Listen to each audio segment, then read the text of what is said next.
This course, as I have told you, is EE 110N. This is Introduction to Electronic Circuits.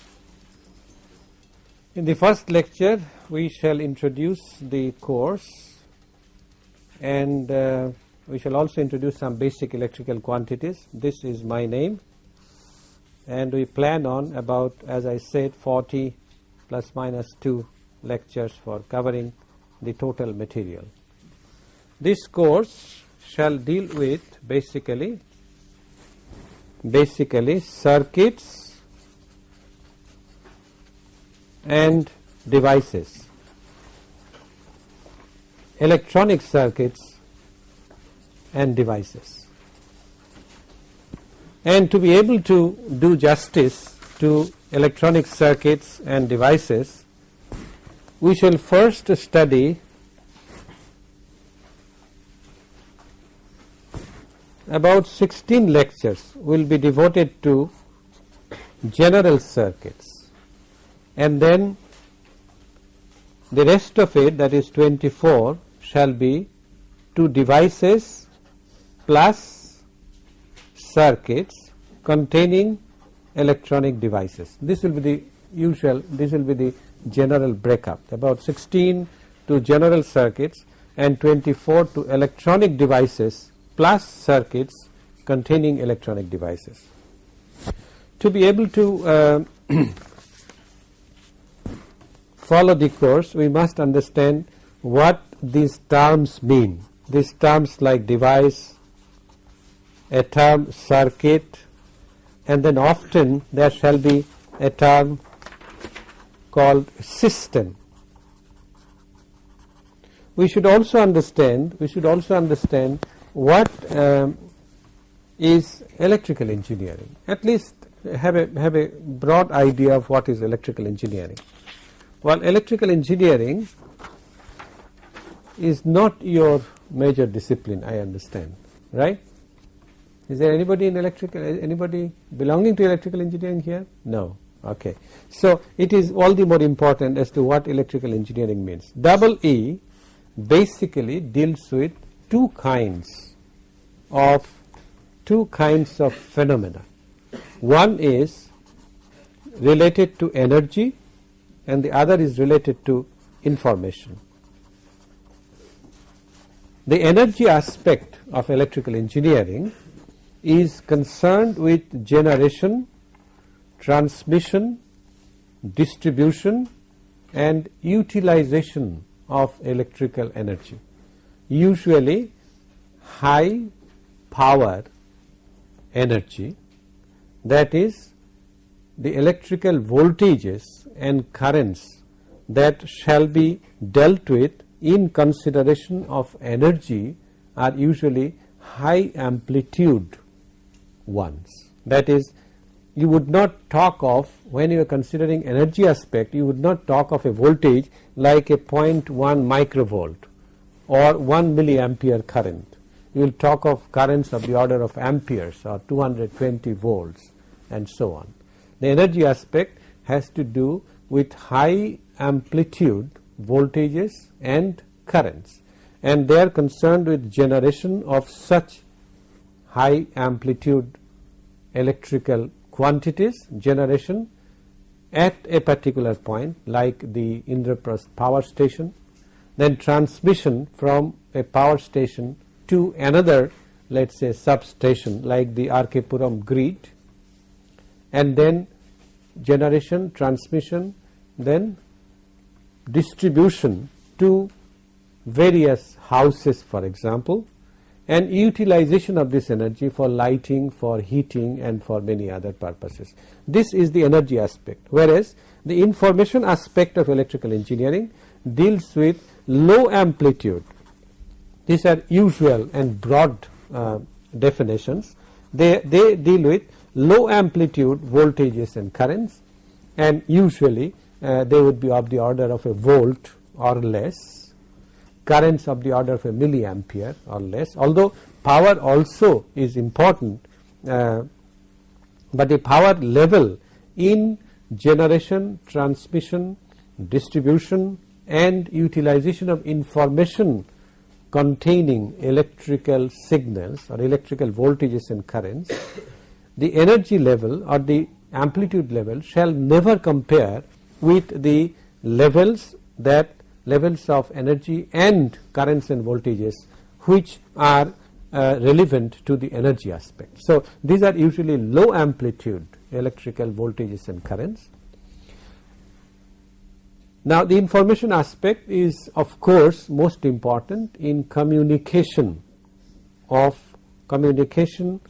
any type of communication from one place to another, from one human being to another, or from a group of human beings to another group of human beings, and this is done through electrical signals. So communication is the main let's say utilizer of the information aspect of electrical engineering, and this communication is done with the help of what we are going to study, namely devices and circuits. Broadly, a device is a building block for a circuit. For example, a transistor is a device, a resistor is a device, an inductor is a device, a capacitor is a device, a diode is a device, and there are many other examples. An integrated circuit, a chip, is a device, and so on and so forth. And a circuit is a meaningful interconnection of devices, a meaningful interconnection. Well, you could put a resistor here and a capacitor here without any connection between them. Well, that does not make a circuit. A circuit is a meaningful interconnection of devices to perform a specified function. Otherwise, it is not a circuit. A circuit can be of two types. Circuit can be lumped or distributed. These are all new terms, and therefore you should pay attention to their meanings and interpretations. When a circuit is so small compared to the wavelength of electromagnetic phenomenon, when a circuit is small compared to the wavelength of the electromagnetic phenomenon, then the total electromagnetic phenomenon can be considered to occur at a point in space. In other words, when a circuit is of small dimension compared to the wavelength, the whole phenomena can be thought to be lumped at a specific location in space. So the space variable x, y or z, they are not important in a lumped circuit. Such circuits are said to be lumped. In other words, the voltages and currents shall only be considered as functions of time, t. The space locations are not important. On the other hand, if the circuit is so large that its dimensions are comparable to the wavelength of the electromagnetic phenomena, for example, a transmission line, you generate power at Indraprasth and maybe you transmit it to some point in Madhya Pradesh, or from a Madhya Pradesh grid you borrow some power for Delhi. The length of the line is comparable to the wavelength, and therefore that circuit is a distributed circuit.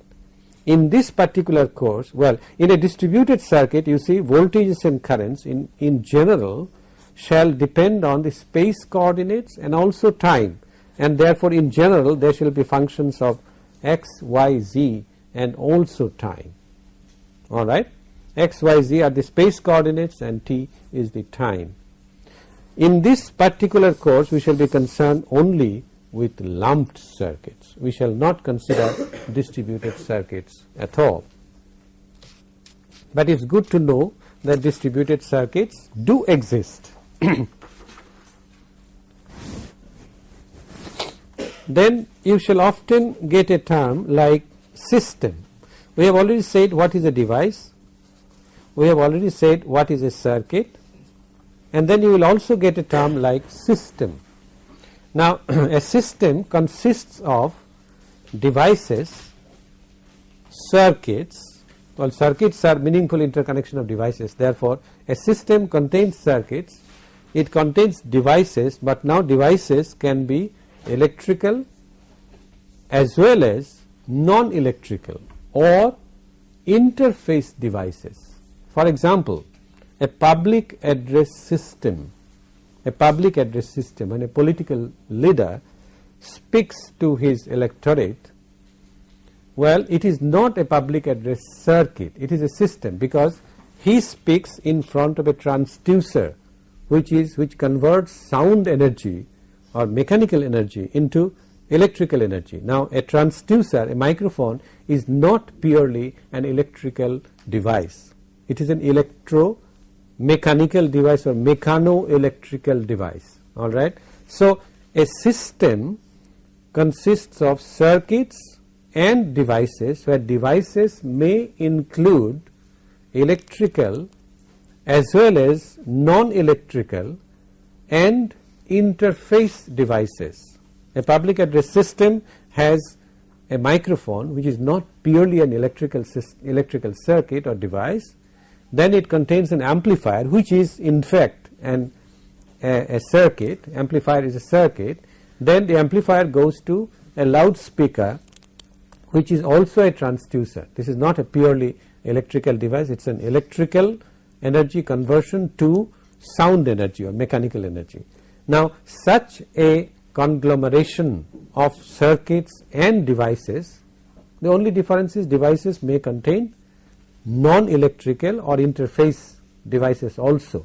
Then the total conglomeration is called a system. For example, a public address system is an example of a communication system.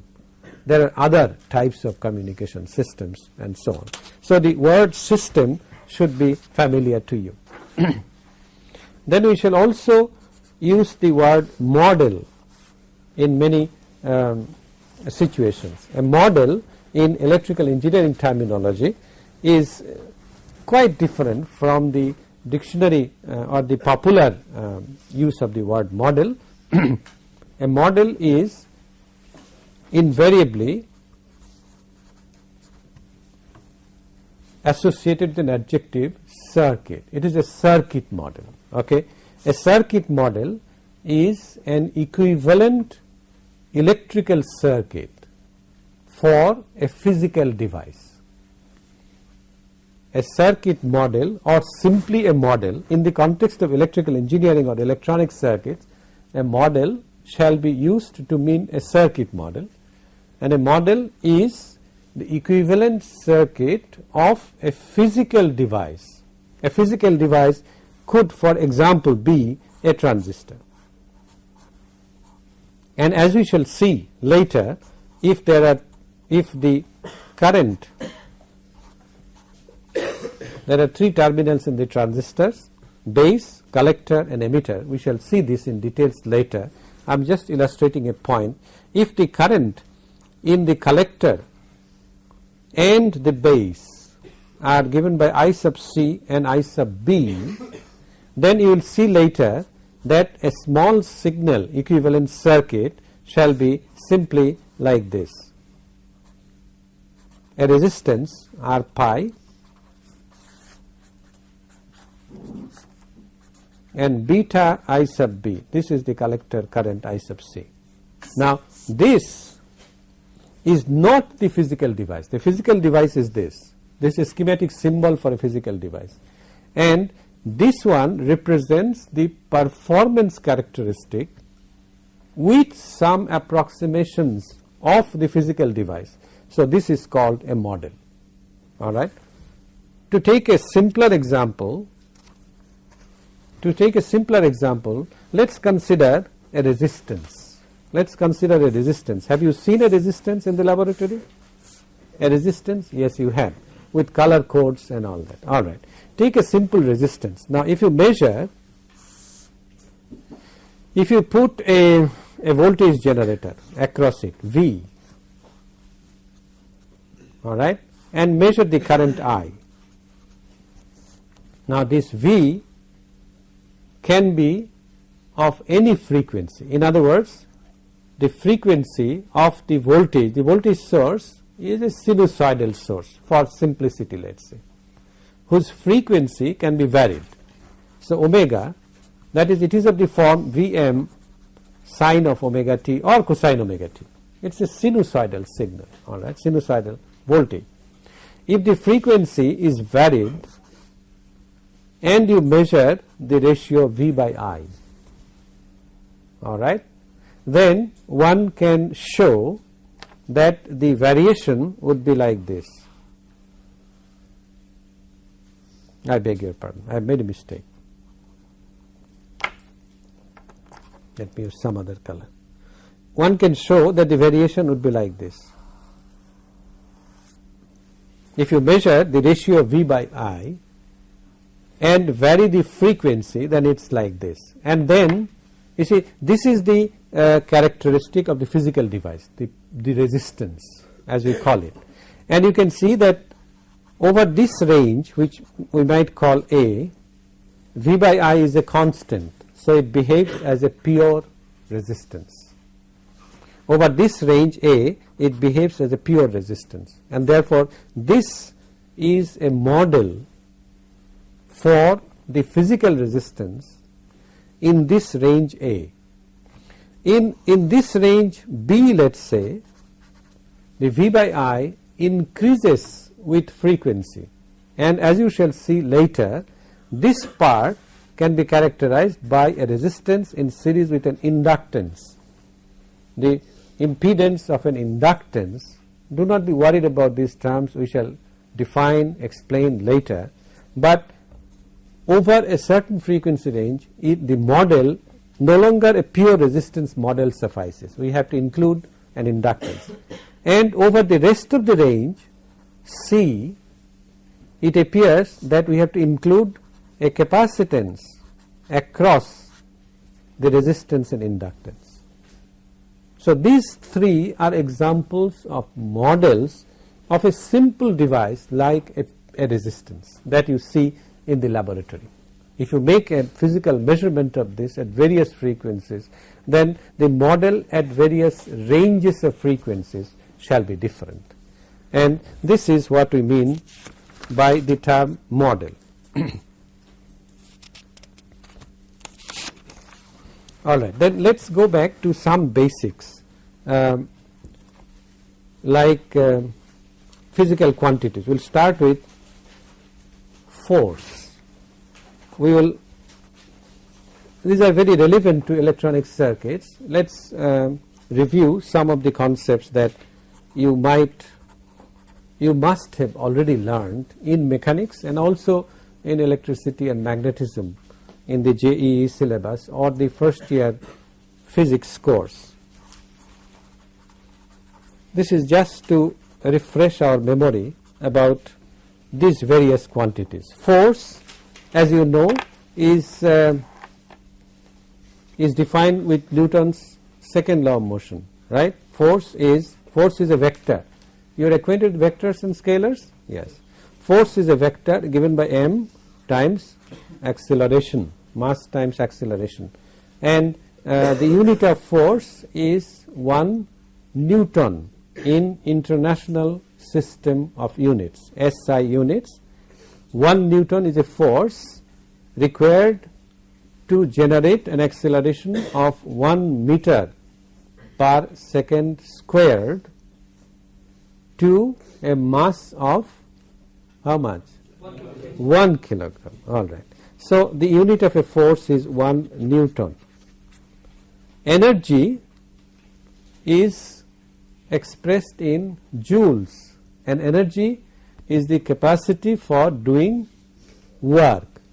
If 1 kilogram mass moves with a velocity of 1 meter per second, then it has a kinetic energy of half a joule, 0.5 joule. Okay, so the unit is joule. You can have many other ways of defining a joule, but this is good enough. Power is the rate of doing work. So if energy is denoted by W, then power P is equal to dW dt, rate of doing work, and therefore the unit should be joules per second, which we call a watt. All right. Now charge is usually defined in terms of newtons. That is, you place two charges and express the force of attraction or repulsion between them in newtons. All right. But charge for electrical engineers, for electrical engineering and electronic circuits, we shall conveniently define, is not an absolute definition, we shall conveniently define in terms of an electron. As you know, an electronic charge is 1.602 times 10 to the minus 19 coulombs. And so 1 coulomb can now be defined in terms of the charge of a certain number of electrons, and this number is 6.24 times 10 to the 8 electronic charge, 10 to the 18 electronic charge. You can also describe 1 coulomb in terms of the force experienced by a charge. Okay, you know the force experienced by a charge is given by the charge multiplied by the electric field QE, and therefore a coulomb is that amount of charge which experiences a force of 1 Newton in an electric field of 1 volt per meter. All right, you can define that way, or you can also define a charge in terms of a current. It is the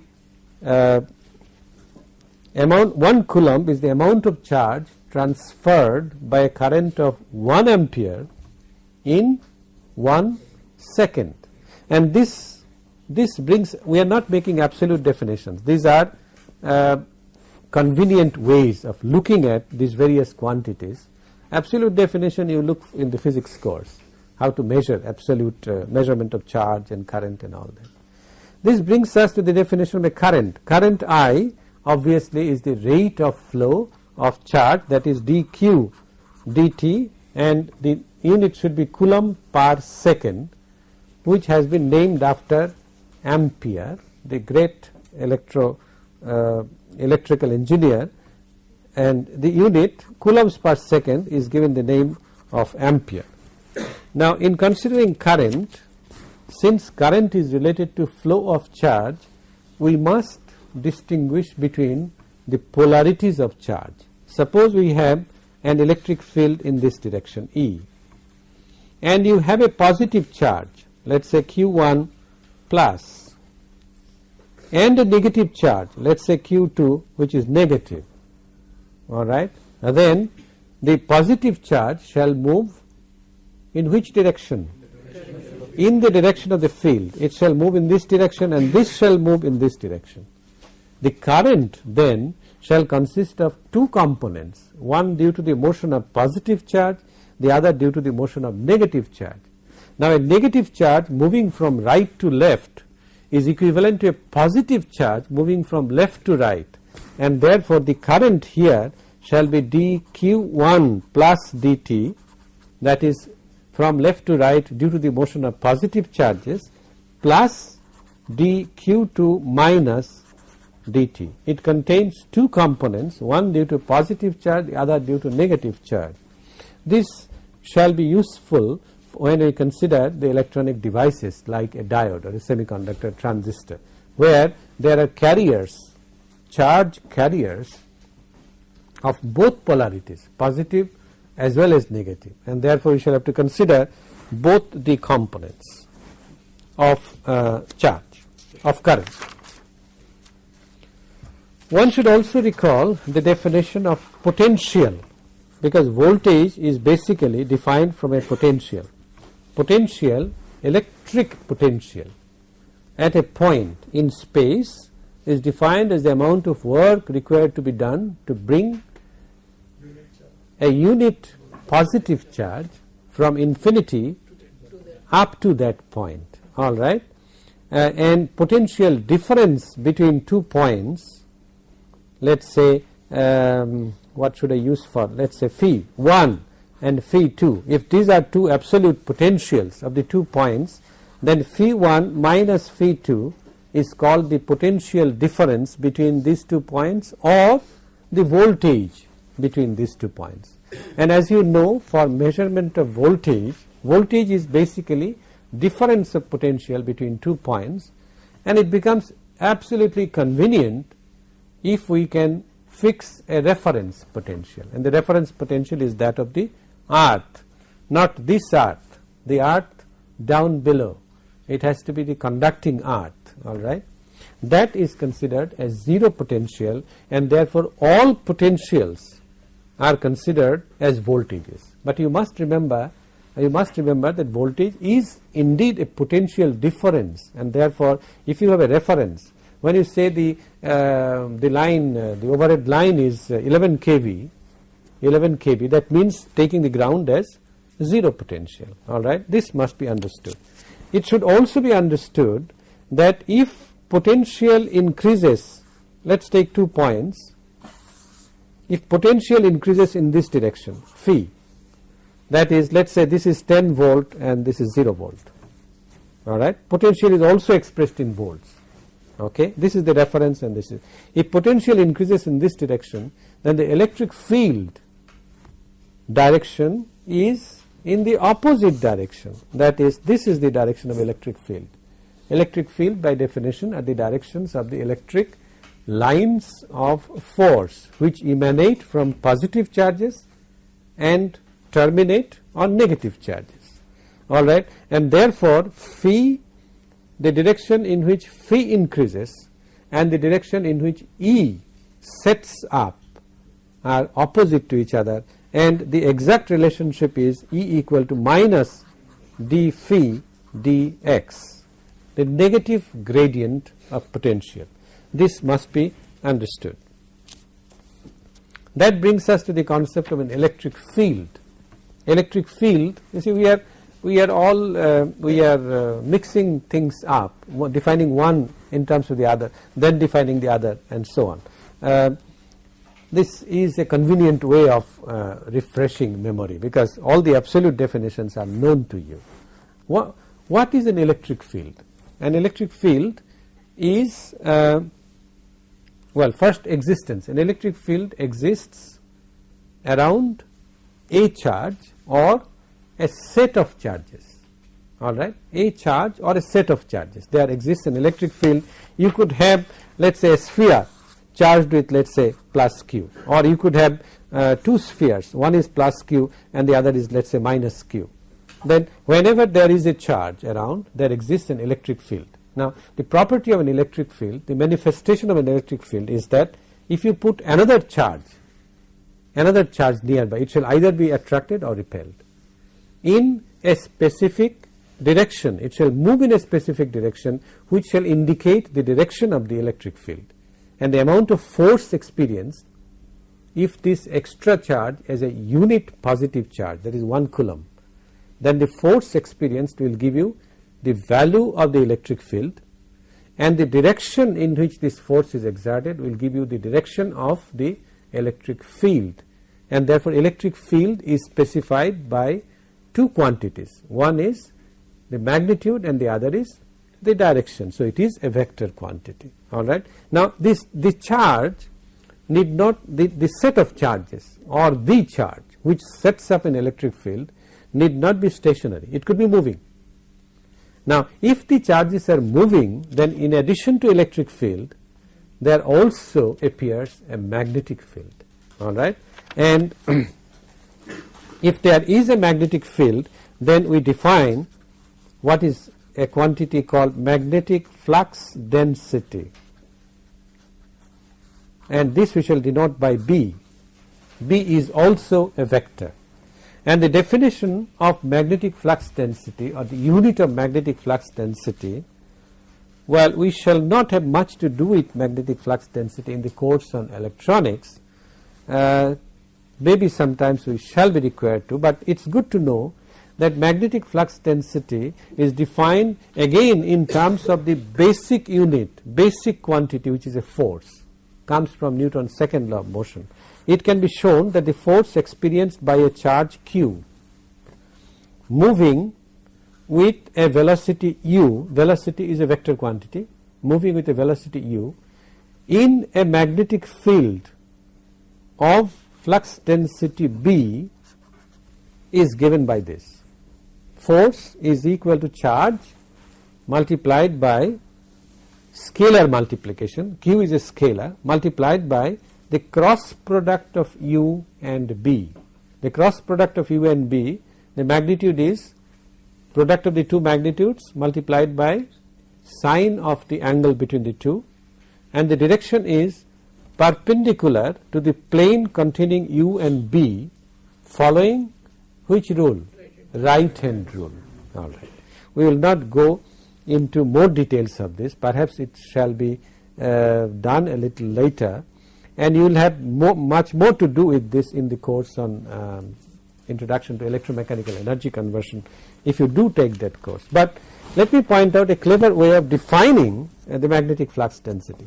Obviously, it shall be equal to the force exerted on a unit positive charge, 1 coulomb, moving at the rate of 1 meter per second. So that is how we define the magnetic flux density. You see, we have defined force in newtons is a absolute mechanical quantity. There is an absolute standard for this. There is a standard for meter, there is a standard for time. So meter per second is the velocity, this is in newtons, and we have already defined a coulomb, and therefore it becomes very convenient to give an unit to B, that is the magnetic flux density, and this is named after the Czechoslovakian, was it Czechoslovakian? No, I am not too sure. Gentleman Tesla, Nikolai Tesla. So a unit of magnetic flux density in the SI unit, System International, is a Tesla. Now let's go back to charge and voltage and energy.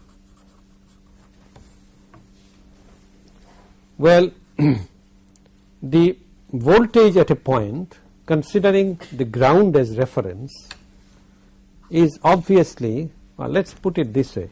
If you wish to move a charge dq, an elementary charge dq, through a potential difference of V, then the amount of work that is required to be done is V times dq. This is the amount of work required to be done, dW. All right. So dW is equal to V dq. In other words, V can be written as dW dq. This is the relation between voltage, energy and charge. V is dW dq. All right. And therefore, if you understand this, it is very easy to see that the power, which is the rate of change of energy dW dt, can be written as dW dq. How does Vi come? That is what I am showing, times dq dt, and dW dq is V and dq dt is I. So the power in electrical engineering is simply the product of voltage and currents. So volts amperes is the same as watts. All right. And if you want the energy W, energy by definition, power by definition is the rate of doing work. P is dW dt. So energy must be P dt, let us say from minus infinity to t. If you start at minus infinity to t, this is the total energy consumed by an electrical circuit, where, and this can be written as minus infinity to t Vi dt. Let us consider, yes. Why do we start at minus infinity? Should be 0. Why do you start at minus infinity? Okay. Let us take a capacitor and we charge it to a certain voltage, let us say capital V. All right. If we take it, if we take the lower limit as 0, then you shall have to consider the initial voltage on the capacitor. That is, you have to do 0 to t plus the effect of the initial voltage, because initially also there is some energy in this. If we take minus infinity to t, then all initial conditions have been taken care of, and therefore we say from time immemorial, whatever the history the device or the electrical circuit may have gone through, we don't care. We simply multiply Vi and multiply by dt and integrate from minus infinity to t. There has to be a reference of time when you are considering an electrical circuit. If that reference is taken as 0, then you must see what was the condition of the circuit as 0 minus, because electrical circuits can store energy. They are dynamic devices. This is a dynamic phenomenon. They can store energy, they can dissipate energy, they can deliver energy, and therefore you must consider, it is safe to consider from minus infinity to the present time. We shall break up this integral to 0 to t plus the condition at 0 minus later on, all right, to take care of all that had happened between minus infinity and 0 minus, all right. Let us consider a simple resistance whose model, that is, we are considering the resistance in a range of environmental conditions such that the model is a pure resistance like this. We call this an ideal resistance, okay. Ideal, that is, it contains only resistance, nothing else. An ideal resistance, you know by Ohm's law, that if you plot V versus I, it shall be a straight line with a slope of